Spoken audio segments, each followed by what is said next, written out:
I've always liked Z's, but for the last handful of years, they didn't really look like one to me. That's going to change.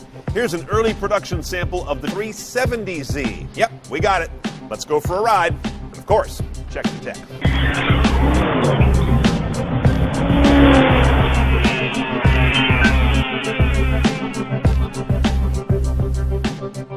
First of all, big news inside. The old Z, the 350, got a lot of knocks for having a tacky interior.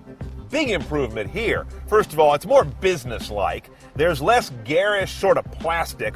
They still have the pod modules going on here for the instruments, but they're much more traditional sports car. Great crisp gauges. This one on the left is still kind of ugly, and it uses this bizarre little row of dots to show how much gas and temperature you've got. Yuck.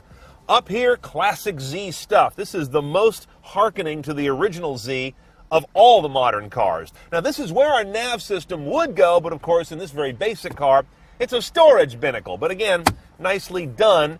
Here's our basic audio system. Again, there's a Bose option. We don't have it. This guy is a CD with an aux-in jack, which will be standard on the car. If you get the Bose audio, there'll be additional sources and, of course, 8 speakers of Bose amplified sound.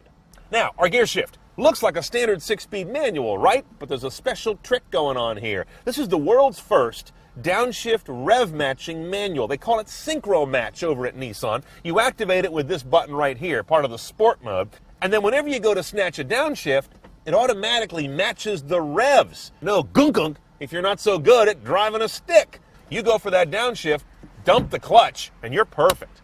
But enough about all this. It's a Z, for crying out loud. Let's get on the road.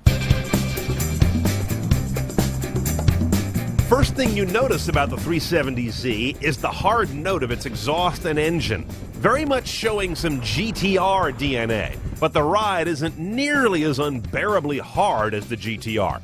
In fact, it's quite livable, in spite of this new Z having about 4 inches less wheelbase. If anything, I'd expect it to kind of porpoise more, but nope, it's surprisingly compliant. Power comes from the new 3.7-liter V6 that is now Nissan's top motor of that type. It delivers 332 horsepower and 270 foot-pounds of torque. 0 to 60 in about 5 seconds. The throttle response is calibrated to be moderate in the upper part of pedal travel and then really come on in the latter half. Nice and livable. Now, about that rev matching gimmick. It really works, though I'm not sure how useful it is. You run the motor up, then depress the clutch, and don't worry about the RPMs, because as soon as you select the gear for your downshift, the revs snap right to an exact match between flywheel and transmission input. And while Nissan doesn't seem to mention it, I swear it also works on upshifts. And at really low RPM, like from a start, this feature doesn't seem to do anything at all. So it's not there to help those who never really learned how to get a manual car off the line smoothly. Okay, let's price out the 2010 370Z. Now, early production car here, so I don't have the hard numbers, but I can tell you this. Base, right around $30,000 even. Options, nav, iPod, Bose audio, don't have pricing on that yet. There'll also be a sport package that'll bring you that rev-matching 6-speed manual, better tires, brakes, wheels, and limited slip rear ends.